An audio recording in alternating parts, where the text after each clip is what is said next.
You may proceed.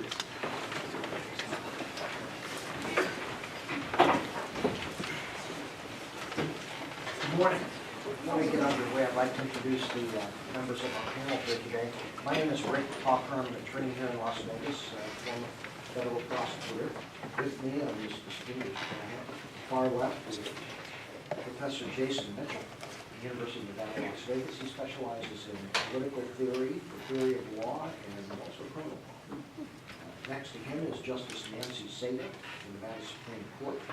Prior to her ascension to that court, she was a district court judge here in Clark County, Nevada. To my immediate left is Frank Flaherty, prominent Carson City attorney, who is also a former president of the Nevada State Bar. The question that we would like you to address today is question number 2. Compare and contrast the essential political ideas of classical republicanism and natural rights philosophy. And more specifically, what values from natural rights philosophy were most influential in the founding generation and why? And what values from classical republicanism continue to have wide appeal today and why? You may begin. The brief but powerful preamble to the U.S. Constitution succinctly summarizes both the natural rights philosophy of popular sovereignty and the classical republican idea of devotion to the common good by asserting that supreme power rests within the people in order to establish a more perfect union. Natural rights philosophers aimed at establishing justice to secure the blessings of liberty, while classical republicans promoted domestic tranquility and general welfare through common defense. Natural rights philosophers perceive individuals as free and self-governing, embodied in the famous statement, all men are by nature equally free and independent, found throughout the works of all natural rights philosophers. They also favored active citizenship through individual interests, a philosophy French statesman Alexis de Tocqueville entitled Enlightened Self-Interest, and French philosopher Voltaire defended in his 25th letter concerning the English nation, which states, "It is love of self that encourages love of others. It is through our mutual need that we are useful to the human race." While natural rights philosophers perceive individuals as free and independent, classical republican views follow the theories Aristotle expressed in his book Politics, that man is a political animal incapable of success on his own. In Thomas Jefferson's promotion of ward republics, small divisions within counties, he acknowledged the classical republican idea that active citizenship is key to just representation in societal progress. Classical republicans supported a representative government because it allowed for diversity to strengthen government policy and ensure the common good of a community is promoted. Natural right philosophies also had a fervent influence on the founding generation. The promotion of consent of the governed is found through Jean-Jacques Rousseau's idea of a social contract, in which people come together to establish a government to protect their natural rights. This had a profound impact on the founders, as it appears in many founding documents, including paragraph 2 of the Declaration of Independence, Article 7 of the U.S. Constitution, and Section 2 of the Virginia Declaration of Rights. In addition, the founders incorporated the natural rights idea of human equality and inherent rights in both state and national constitutions, producing one of the basic foundations of a legitimate government. This is evident in our National Bill of Rights, which establishes the rights of citizens under the Constitution, and the Nevada State Constitution, which begins by stating that all men are by nature free and equal and have certain inalienable rights. Classical Republican values continue to have a widespread appeal to this day. One such example is education.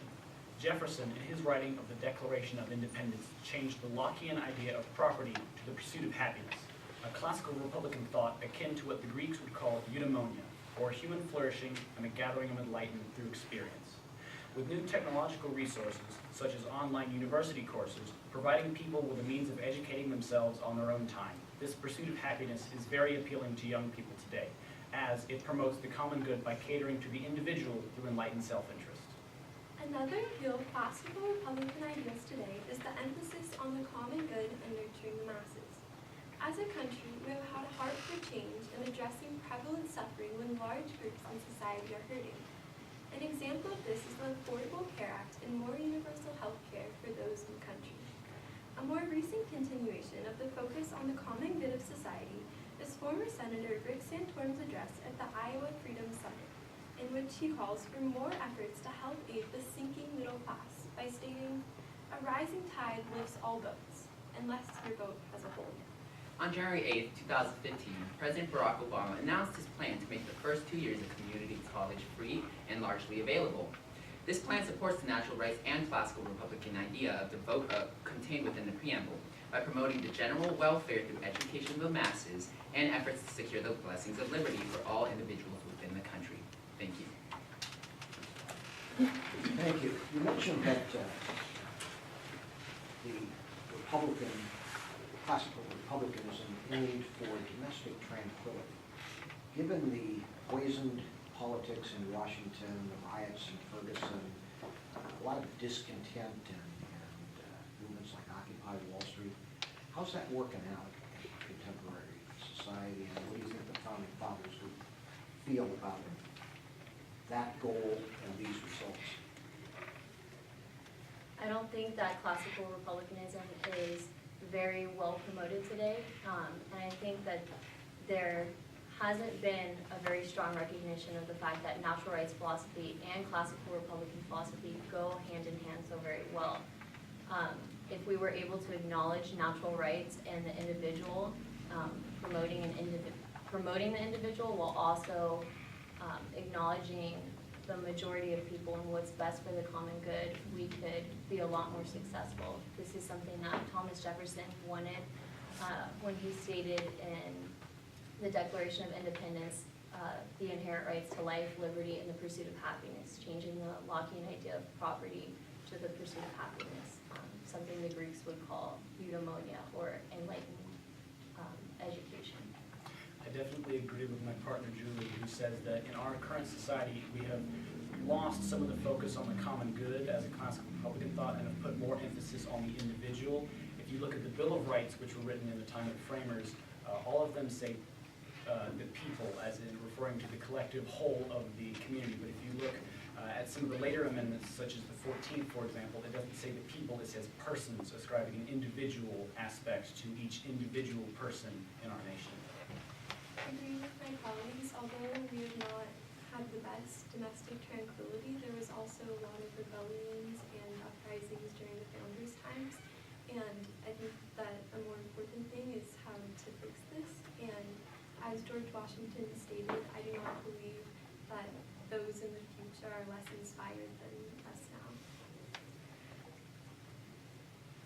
So dovetailing off of that question, at what point am I justified if I'm a member of a repressed segment of the population trying to overthrow it? I see it as a despot. I see it as tyrannical. They're no longer looking out for us, whether that be Occupy Wall Street, Ferguson, right, insert turmoil here. Why can't I look at the Declaration and invoke it and say, you no longer look out for our interests, we're done. We're going to try and overthrow you. This is the main argument of the idea of a social contract. The fact is that people have these rights through what Thomas Hobbes believed is that we have these rights and then we give some of these rights up to form a social contract to promote and secure them. Agreeing with my colleague Brandon, because we are born as American citizens, or because we have agreed to American citizenship, we are following tacit consent, which means that we must work to get our voices heard through the system of law that has already been set up and is in place.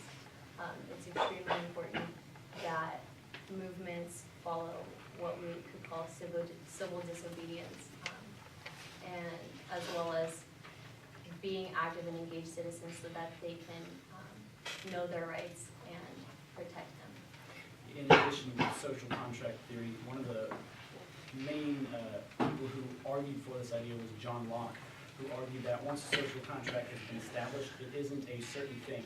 If the government does, in fact, go back on its agreement in the social contract, the people under the government who established it in the first place do have the right to either alter or completely reform their government, because they were the original power-wielding entities in the government. That's essentially what I'm asking you. When would it be legitimate? When am I justified in doing so? I'm hearing I'm born as an American citizen, I should play by the rules. Well, the founders were born as British subjects. They didn't care. They did their own thing. So why can't I? Was that just a one-time thing that happened in the 18th century, or am I allowed to do it today as well? And by I, obviously, I mean an oppressed segment of the population. I think it's important to follow the fire alarms model, which states that you need standing in arguing your point in your case. It can be especially hard for minority groups who have standing to be seen with standing, and I think that's where the great challenge resides, is someone might have standing, but is that standing being recognized? One of the most important tools that we have in finding out if we have standing is our First Amendment rights, the freedom of association. We can, as people, congregate with each other and decide whether or not we all as a whole agree that this law or this policy is unjust. And from there, we can figure out how we wish to protest it and deal with the injustice. I'd like to switch gears a bit and ask you, talk a little bit about civic virtue. Still important today, and so why? Civic virtue is definitely very important today. Through the process of education, as John Locke once said, the only defense against the world is the knowledge of it. He had this major influence on education and believed that it was of major importance. Seen in Article 11, Section 6 of the Nevada State Constitution is this idea that legislative action should be done to help promote education.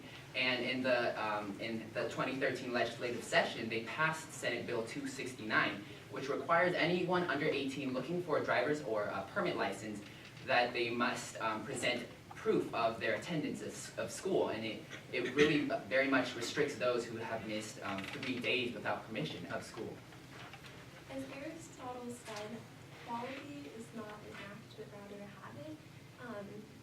This implies that civic virtue is very important just as much today as it was in the past, because if we are encouraging the repetitive behavior of giving up one's self-interest for the community, that's how we achieve greatness. Agreeing with my colleague Brandon, education is key to civic virtue. Thomas Jefferson said that an active and engaged citizenry was key to a sustainable form of government. He advocated that citizens should be able to desire to participate in their government every single day that they were living in America. Are there any of our natural rights that we should never surrender or compromise in furtherance of classical republicanism? The natural right that John Locke expressed as life, liberty, and the pursuit of happiness has had a rippling effect on many founding documents, as it's seen in the preamble of the Declaration of Independence. It's implied in the preamble of the U.S. Constitution. It's found in all 50 U.S. state constitutions, including Article 1, Section 1 of the Nevada State Constitution, as well as the Universal Declaration of Human Rights, Article 1, 2, and 3. And this just goes to show that these rights are the most important in protecting the individuality within society. I think the rights to thought are key to the classical Republican ideas of like a marketplace of ideas. James Madison argued in Federalist 51 that it was diversity within a government that brought the government to challenge itself and created the highest form of government and the most sustainable form of government for the people. It was that challenge in thought and diversity of the people that is necessary. So natural rights, like the freedom of speech, shouldn't be limited. Let me ask you about that. Mhm. Or I guess not. Did you call time? No. Oh. We've talked about education, we've talked about important rights like the First Amendment right. You're all about to go to college, probably in a few years. And many universities have speech codes and sensitivity codes, and they really burden what you can say or express on campus. What do you think the Founding Fathers would have thought about that in light of the natural right to express ourselves? They most likely would have acknowledged this idea that inevitably there's going to have to be a limitation on expression. As seen in Plyler v. Doe, this idea is, representative in the fact that many expressions must be limited. Pope Francis actually said that if my close friend were to say, insult my mother, he should expect a punch to the face. And he believed that limitations on speech, although are an infringement on the natural rights of people, they should in fact be limited to promote the happiness and the common good. Adding to what my colleague said, although they are natural rights, sometimes natural rights and individual rights can be limited for the common good, and this can be seen all throughout our history as a country through the Alien and Sedition Acts.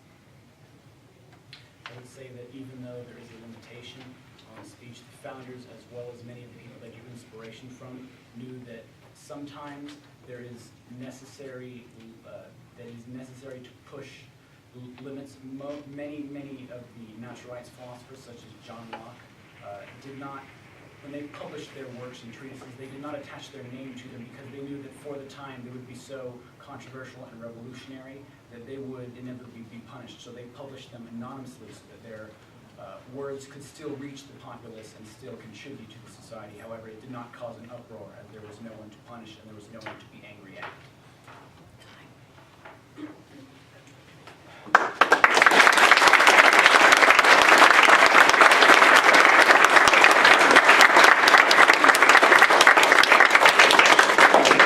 All right, thank you. We can take about a minute or two here just to attend to some paperwork, and then we'll have some fun to.